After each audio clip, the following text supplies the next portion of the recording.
Hello, welcome back. Hi everybody, we missed you guys. I didn't, I saw you last week. I'm not around much. I'm Tanis. I'm Chris. Together we are Tanis Fiber Arts. Tanis and Chris. Well, yeah, that goes without saying. So I'm a designer, Chris is our dyer. We have a hand-dyed yarn company called Tanis Fiber Arts, and sometimes we YouTube. We do, yeah. We wish we did it more, but we were away all summer, and we're back, and things are rolling now, so yes, it's good to get back in touch. So today's episode is going to be behind the scenes. Yeah. I think basically we wanted to just share a little bit about what we go back and forth over, especially after long periods of inactivity, right? Where it feels like you have a clean slate. And then you have to decide what works and doesn't work. So we're going to be talking about the shop and how the shop is organized, which is currently a question mark, how the shop will be organized. So we'll talk about how we've organized it in the past, how the industry has changed so much and shops need to kind of be organized differently now, stuff like that. But first I'm going to talk about what I'm wearing. I'm wearing my Quayside or K-side tee. Depending on where remember you're that debate, Yeah, so I always called it K-side in my mind. It's the K-side tee, so it's knit in my Willow DK. It's got a cute little cable detail down the side, split hem. I mean, I love it. Yeah, it's wonderful. Easy breezy. Mm-hmm. And it's called the K-side. But depending where you live, it could be pronounced Quayside. Yeah. I think here's a firm K for that, as in que sera, right? No? Different K? How do you spell K for K? Q-U-A-I? It's Q-U-A-Y. Forget it then. Could be key, who knows? Yeah. Anyways, so that's what I'm wearing, and I love it. And, well, I guess just quick before we really get into the meat of the video, I'm going to say what I worked on this week. Wait. We might have to restart. That's so dumb. What? The que sera thing. It's so dumb. It's too late. There's no editing. It's too late. Oh my gosh. This is what I made this week. 2 skeins of hand spun. The lighter one was from a Hedgehog Fibers braid. And this one is from a Malabrigo. Here's another good pronunciation. N-U-B-E. Noob? Nube. Malabrigo Nube. All right. I'm out of the pronunciation. I don't know. I mean, I think it's noob, probably. But I just saw it written down and I was like, oh, the Malabrigo Nube. That's what I pronounced. You threw an accent on Funny, there. right? There was no accent when it's written. But, and they're really similar in terms of color tones, in that they're both kind of limey greeny with rosy accents. So you're distracted by your que sera. I'm so distracted by the lighting. Look how bright I am here and how dark I am here. Does that not work? I think you need to turn on a light. Go turn the light on. Quick. And we're still rolling. We're rolling. Wow. Go. This is, it's behind the scenes. Slice of life. Yes. Is that better or worse? My forehead's going to be shiny. Just blot it. I don't care. You're fine. I'm literally in my work apron. I don't care. Chris, I took him out of the studio for this. So anyways, my bottom line about this is they're both really fun. They're both really, I could say, what's the word? Objectively lovely. I hate pink with green. I don't like it. Yeah, but it works somehow. I mean, I guess. But as I was doing them, I was like, oh, this is delightful. This is delightful. Anytime I'd get to a pink section, I was like, oh. Do you know what's not fun? The sound your spinning wheel makes. I remember we fixed it once. We put maybe a wax on it or something. But no, you know what fixed it? I vacuumed it. Weird. I tried that again and it didn't work. There was a night this week where I was putting kids to bed and one of them was having a hard time falling asleep. And I came out into the living room and was like, you cannot be doing that right now. That's ridiculous. It makes a real squeak. Yeah. But you know what? It doesn't always. No. Yeah, it's weird. I'm sure there's a solution, but I don't know what it is. So I spun this week. I haven't done any knitting. I'm really off my knitting flow. I don't know. It'll come back. This happens to me from time to time. But maybe the fall will usher it in, because I had wanted to start a sweater all summer too, and did not. No. Yeah. So I'm gonna put that there. Yeah, I'm waiting for something to like really grab me. What I usually do when I'm not in a super knitting mood is I take my like scrap in, and then I do something really fun and colorful and easy. So maybe it's time for like another crochet blanket. I hear you. That's not how I operate.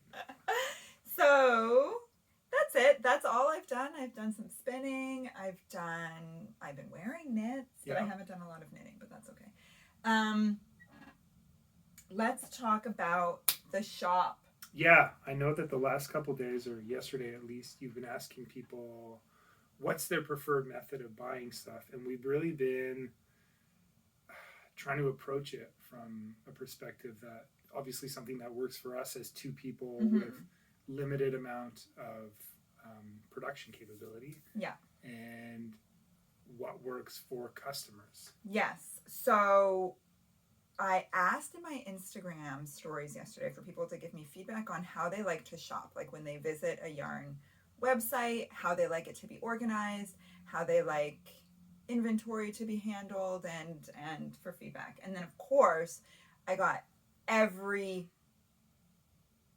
type of feedback, right? Yeah, the whole spectrum, and then opposites of each other. Like I read Chris, I was going through the comments, and there would be one, I was like, oh, that makes sense. And then the next one would be the complete opposite. And it's like, well, that also makes sense. Yeah. So what I'm going to do like a quick breakdown of sort of what I think of as basically the 3 different ways that a shop can be organized.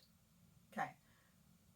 You've got in stock, ready to ship. So like the items that are available are listed. This is how a commercial yarn shop would be, right? Because like you buy the inventory, you stock it on your shelves, you walk in, what's there is there. If you need 4 for a project, but there's only 2 in stock, it's like, well, we only have 2 here. This is what's here. It's like shopping, in-store shopping. That's maybe the base expectation for an online shopper. Maybe not considering smaller businesses, but that's how you expect things to work, right? You see a picture of something, there's a price, you should be able to click it and buy it. Wow, but that's not always the case with in stock, because that in stock is when stuff sells out the most, right? Because like, so that's when stuff is often marked as sold out, because you had 6, somebody bought all 6, now you've got 0. Right. Okay, so that's in stock. Ready to that's what I just said. In stock, ready to ship. And shipping is really fast because it's all there. There's no waiting. I really like in stock, ready to ship from a shipping perspective, obviously, because once I get an order, I can ship it out the same day if I'm shipping that day, or the next day. It's really, really quick, and it really cuts down on customer service, like where's my order, when will my order ship, those types of things. The second option is die to order, which we functioned under a die to order format for years, right? Where we had sort of like a catalog of items that we offered.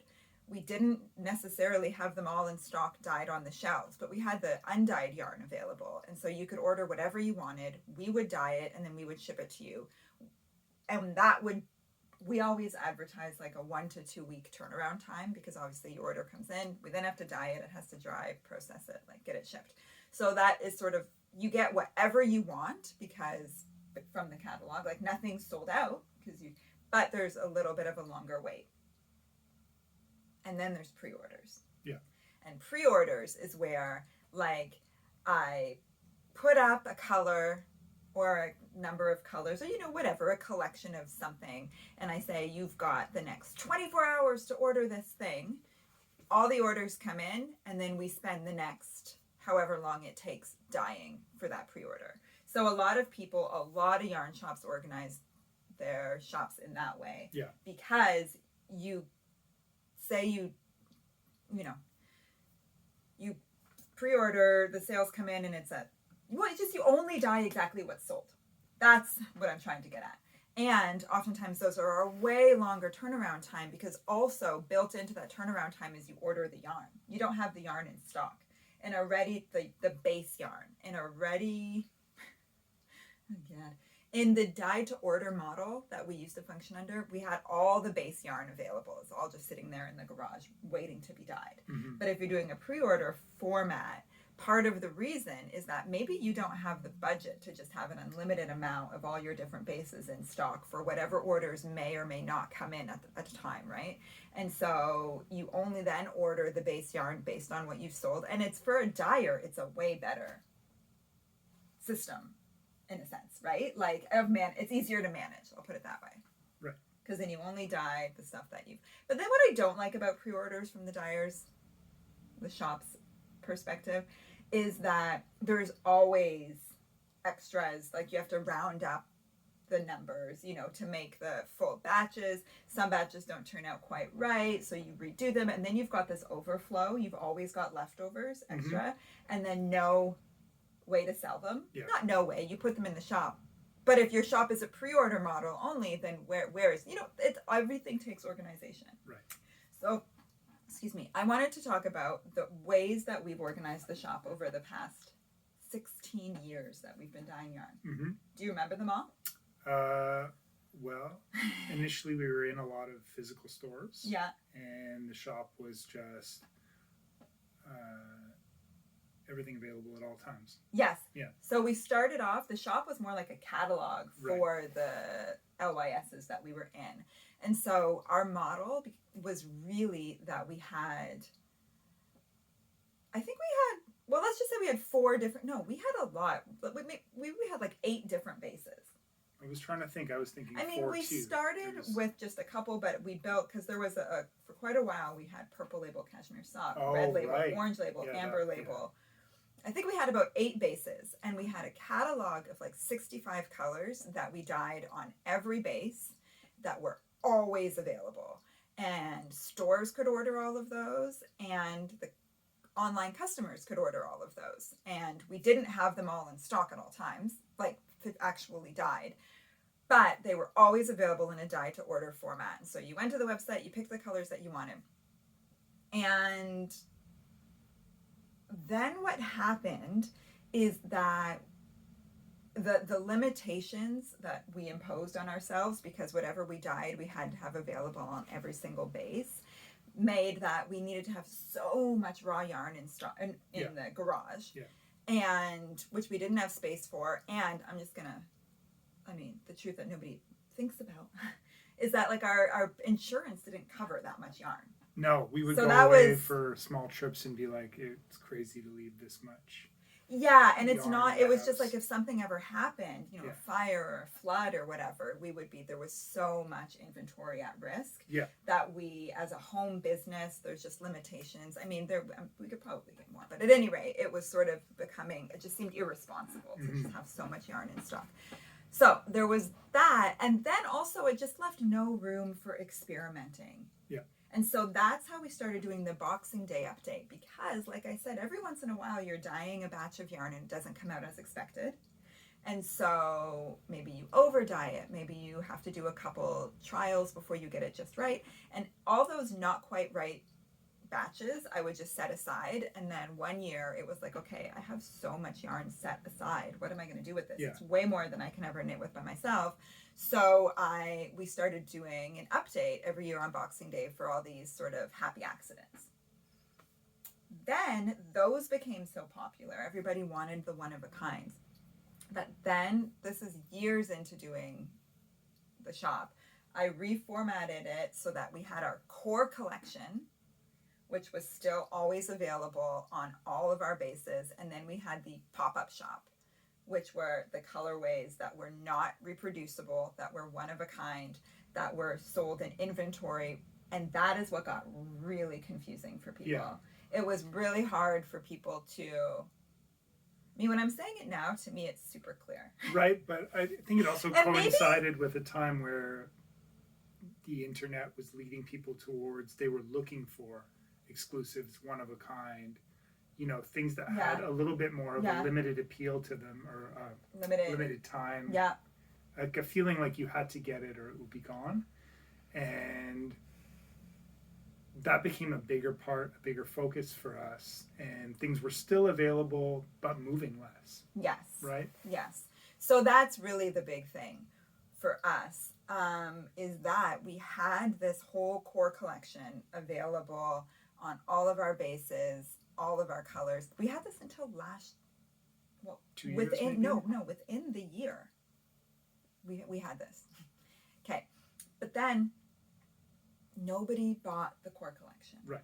Nobody bought the core collection, and people didn't know what was the difference between core collection and pop-up shop. And it seemed like no matter how I tried to word it, how clear I tried to make it, it was confusing. I do feel that now shoppers have really embraced, like you said, like the one-of-a-kind aspect of hand-dyed yarns and of small creative businesses, and that a pop-up shop with exclusive, like limited colorways is something that people can wrap their mind around more. But before, it was something that people really struggled with. It was something where they would buy 3 skeins, even though they needed 5 for their project, assuming that I was going to restock more, and then be really upset when I said I couldn't, and that's not how it worked. Whereas that doesn't really happen anymore. People understand now. Yeah. That each batch is unique and that sort of a thing. But that was the struggle with that system, was just like the downright confusion and the fact that people didn't shop from the core collection anymore. So then that brings us to pre-orders. We've done a few pre-orders. We don't do a ton, and I'm going to say we're not going to move into a pre-order system because a lot of dyers do work in that system. I have shopped from a lot of pre-orders from other dyers, and I will never say who, but I have never had a seamless, super positive experience. I mean, there's hardships built into it, right? Like it's going to give you a longer wait time, which a lot of people necessity. are fine with, but in my experience, the majority of people are not. Right. People do not read the fine print, and then they don't know how long it's going to take, and then 4 weeks in, they try to cancel the order because they're like, I needed this yesterday. And you're like, it was a pre-order. Like, there's just so much customer service back and forth confusion built in. Or, like even you place an order 6 weeks later, you're going out of town to visit a friend and you want me to hold your order because you didn't know, you put your wrong address. I mean, I don't know. There's just so much room for error. And then, as I said so many times when I've shopped pre-orders, the pre-orders are delayed. I don't know, stuff happens in shipping. Like, you really, if you're going to shop a pre-order, it's like you need to place your order and then forget about it. And right. Hope it just arrives within the surprise. next 6 months. But which is just not how I like to operate. No, I mean, I feel like you would be buying it because you had a project in mind, right? Yeah, it's just, it doesn't work for me as the way that I shop, or the way, like, I was sort of saying that to Chris, and Chris is like, that's torture for you. I can't do it. If I have something coming in the mail, I pin all my hopes and dreams on it being there that afternoon. Like a day delay is crushing for me. Chris Chris can't handle that type of uncertainty. No. And so we're sort of like, if we don't like shopping that way, if we don't like managing things that way, then I don't want our shop to be built that way. And I also don't like having things looming over me. Like, if you do a pre-order and it's going to take 8 weeks to ship, then for 8 weeks, I've got all these orders looming over me. I think a quick turnaround time has always been important for us because it's obviously we want to keep everybody happy, but it keeps us happy too. I don't like that either. Yeah. We've had Boxing Days that were really big where the time to get everything out for us felt long, and the last part of that is always extremely stressful. Yeah. Yeah. I like to because you take people's money. Right. I want that responsibility out. Yeah. You At any rate. fulfill your half of the deal. So the point of this episode is not for us to come up with like a perfect solution for all shops. It's to come up with a solution that works for our shop based on our personalities. Because obviously, like I said, a lot of people do a pre-order system because that's the way that they like to work. It's just, our Oh, here we go. Synchronicities? What is it? Idiosyncrasies? I don't know. Perhaps. they just don't jive with that. That's not Yeah. that's not how we personally like to work. So, but I also don't know if by the end of this conversation we're gonna have a really good solution. You know, in my head right now, I'm thinking that What are you thinking? ultimately we've always had small elements of all types of those models. Yeah. You know, Right. So do you know what? like we've done pre-orders, we've done dyed orders, Yeah. we've done in stock, Mm-hmm. and I guess We will probably that's what we're continue asking. to do them We'll all. continue to do all of that. No, I think so. Even though I keep saying so, I believe firmly. Even though I do like to like crowdsource people's opinions about like how do you like shops organized, I actually think that based on how people like they show me based on their orders. And people, even though I'm quite committed to a core collection, like I like having yarns available for people to pick and choose from, they have told me they don't want that. Yeah. You know, like the majority of people they shop from updates. Now, the thing that Chris and I keep sort of discussing is like, does that matter what the people want? Like, because I don't want to be the type of business that just makes people always feel like they have to buy now or they're missing out. This like scarcity That's feeling. the biggest one, and there's no way around it for us. Mm-hmm. There is a finite amount that we can do. Yeah. Even with a pre-order, we can't. That's right. Pre-orders we don't have unlimited either. space and resources. Yeah. And time and ability to do it. So the quantities are finite, and even the people that like updates don't like the stress most of the time of feeling rushed to try to get something. Yes. Or rushed to make their decision with their limited yarn budget. Yeah. Right? To be like, if you get a notification that there's a sale that day and you know it's only going to last a few hours or the rest of that day, Mm-hmm. do you then have to decide how to allot your money accordingly very quickly? It makes it really hard to plan, right? Yeah. Whereas that's why I really like the core collection, because you know it's going to be available, you know it's there. You can wait until, okay, this isn't a good month for me, I'm going to buy it next month. And then you can plan your projects. But that's something else that I've really noticed a shift in. I used to get so many emails from people who had sort of a list of projects that they were intending to work on sort of throughout the year. And we would talk about what colors, what bases. I would help them plan their projects and put it together. I get so few emails like that now because all that people want is a kit. Yeah. They want a kit. They want like the sweater. It can be a single color sweater. They want me to tell them what color and how many skeins. It's like they don't want to do the math for the skeins. Now, I'm not saying everybody, obviously, but I've just noticed such a difference in shoppers. Yep. And sort of like maybe it's the decision fatigue in everybody's regular life that they don't want to have to figure out, you know, where's the worsted weight yarn, how many yards am I going to need, what does that equal in skeins, and then pick a color. Like, you know, there are a couple steps involved in what you're going to need to do. And I want to encourage people to go back to that. Right. I don't know if that's happening now. Yeah. Right. But I just think that at least, I mean, I know that there are some people who still do, obviously, like I'm generalizing here, but there's been such a drop off in customers sort of planning and thinking. And the thing about like the limited quantities in stock, ready to ship, we have this, you buy it now, or it may or may not be restocked or whatever. Although the thing that I will say that what we've always done is like, for example, these colors back here. There's only one of this one right now, okay? So we would re-dye more of this because it's like, this one's popular. If you're buying it, we're dyeing it. If you're not buying it, like for example, this one that there's still 5 skeins of, there's probably been 5 skeins of this here for months, then we're not dyeing more because nobody's buying it. So it's sort of as long as they're regular, maybe this is the solution. They can be in stock, ready to ship, core collection colorways that are frequently restocked, because if they sell out, people want them, we'll re-dye them. Mm-hmm. And if they don't sell out, then they're still available. Right?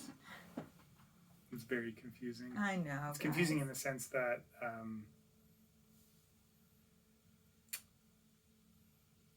doesn't really change anything to a customer, their perception of it. Yes. Yeah. So one thing that I will say was pretty consistent in the feedback that people gave me, whether they like pre-orders or ready to ship or dye to order, whatever they like, what people don't like is for things to always be sold out. And I 100% agree with that. Yeah. Yeah. I like we were speaking about it yesterday. It's really disheartening when you go to any kind of maker's page. I've done it for other things, you know, that if you keep going back and it just constantly says sold out, on like the most you can muster is, well, good for you, I guess you're busy, but it's like, you know, very hard as a consumer. You'll move on pretty quick. Yeah. So that doesn't really leave me in any, I have no solution. I really don't know what to do, because I want to be able to dye new colors, yet I want people to be able to, you know, buy it once, knit something with it, love it, want to knit a matching hat, come back and buy another skein. Yeah. So I think we're really settling on we're going to have to do a combo of something. And that's what we always did. And maybe now the time has come that like enough time has passed that people understand a pop-up shop system. Tell me if you think this is a good idea, where we have our core collection. And maybe it's not 65 colors. Maybe it's limited to like 30 colors or something that are always available in a dye-to-order format in our core collection bases. This is where it gets confusing, because we can't stock every single base in unlimited quantities, right? So maybe we just have like the fingering, the DK, the worsted, and the sock as our core collection bases. You also can't limit your colors. Well, that's a personal problem, but but I mean, it's a big one. Okay. And then we can still do pop-up shop stuff. If you're not interested in pop-up shop, just shop the core collection. And if things are super, if there's one color that just like takes off, then we can do a pre-order for that. This could have been the world's shortest episode.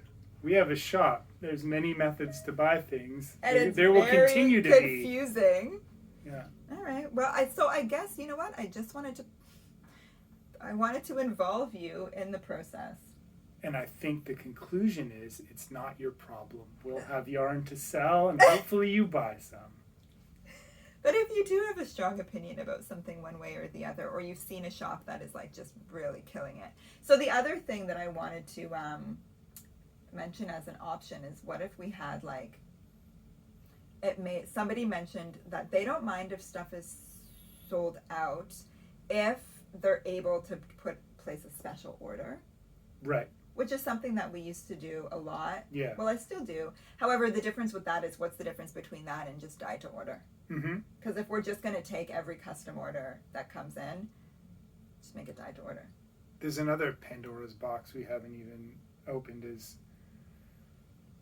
the core collection never includes speckles and the things that people find really interesting. Yes. Well, maybe we just don't they? Maybe we just include a few of our favorite speckles in the core collection.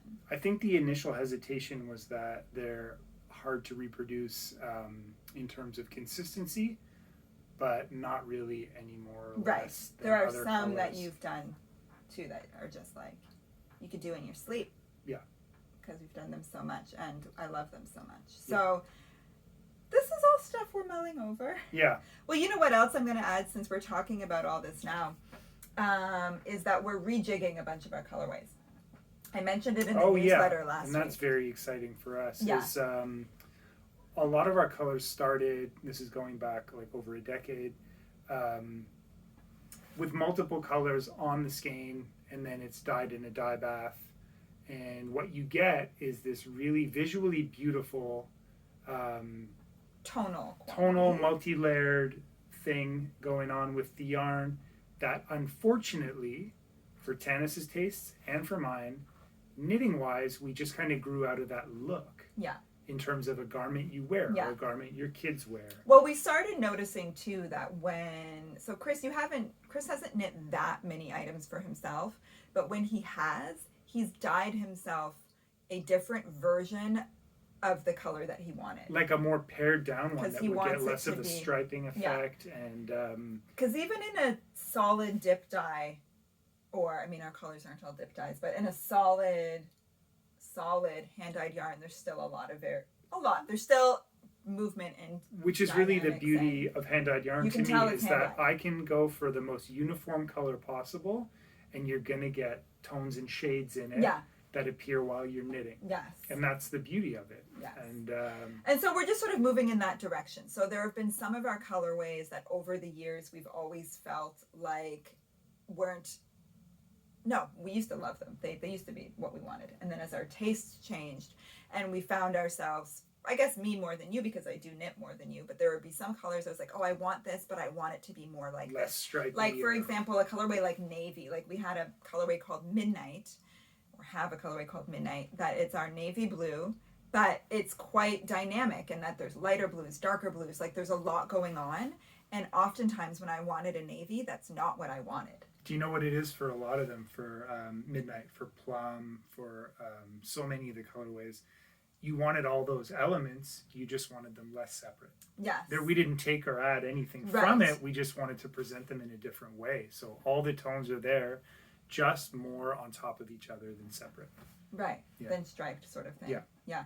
So we're so that's why there's sort of a delay in the shop reopening, because obviously I'm having a crisis of organization, but then also I want to do all new photographs of all the colorways as we dye them to reflect their current state. Yeah. And I don't know why I felt it was critical that I show you this. I'm really, really excited about, look at how vibrant that looks. So that's the kind of thing we're we've taken some time to open the shop, but we're working super hard to try to not open it right away, just to get back in the swing of things, and then have another year go by where we haven't made changes that where we we haven't wanted made to these make. adjustments that we've talked about doing for years, and Yeah. just sort of figuring out. And in terms of the shop organization, even though I still have no idea what's happening, all I want is to be able to tell people when they can expect to find the yarn they're looking for from us. So one issue that happens to me all the time is that I'll get an email from a customer saying, oh, you're sold out of pure wash fingering and flamingo, and I really wanted to buy some. When will it be restocked? And I'm like, your guess is as good as mine. Like, I have no idea, because I don't know what's going to sell. If there's still 200 skeins of pure wash fingering in stock, not flamingo, but everything else, it's sort of not my priority to restock it when there's other things that are out of stock. It's just been I'm very unhelpfully in the background, like, just tell them they can have it, because I don't have to deal with any of the business side of it. And so, I mean, most of the time, if it was something, that was kind of a bad example, because it's like, oh, we're low on flamingo, dye another batch of flamingo, and I'll just add it to the shop. But if I want to be able to explain to people, I mean, I wish I could just have a form email where it's like, this is the way the shop works. So that's what I need to settle on, and just accept that it's not going to work for absolutely everybody, but that it works for us, and that it works for most, and that it encourages people to shop in a mindful, planned way, and not just to buy yarn and feel resentful because they feel like they have to now or never. That's not how I like to shop. That's not what I want to encourage, you know. But then still leave room for creativity. At any rate, I'm really excited about this color. So this is what our cobalt colorway should have always looked like to me. That's right. Yeah. Cobalt was one of the colors. This is one of my all-time favorite colors, and I think I'm going to call it. Isn't Rowan wearing a turtleneck Yes, in that exact color today? So, and Tanis has one. I brought turtleneck this twins. turtleneck down to show Chris how much you nailed it. Yeah, which is really nice. That I wanted. It takes a while. It takes a few days. Yes. My first attempts at colors, we often feel like we're on the same page, and then when the results dry, there's something missing, and it's nice to finally get the tone you want and to have it be repeatable. And so, do you know what I think I'm going to call this one? What? Well, either brilliant or brilliance. You could call it turtleneck. It wouldn't make any sense. Yeah, I could.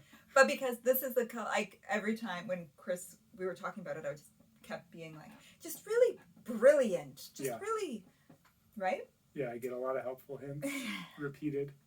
Just words. Anyway, so look for that. Actually, so DK will be restocked tomorrow. There's going to be DK in stock. Will it be ready to ship? Will it be dyed to order? Who knows? No, these will be ready to ship because you've dyed a whole bunch of them. Yeah, we've been working on it. But if they're all repeatable, you know what? I think I'm also going to add, I might not just put the ones that we have in stock. Right. Maybe I'll list more than we have, dye more next, so that people can order it, even if, because this is the thing that happens. Every once in a while it happens where like 4 people have the same idea in one day and they all want to buy Brilliant and DK.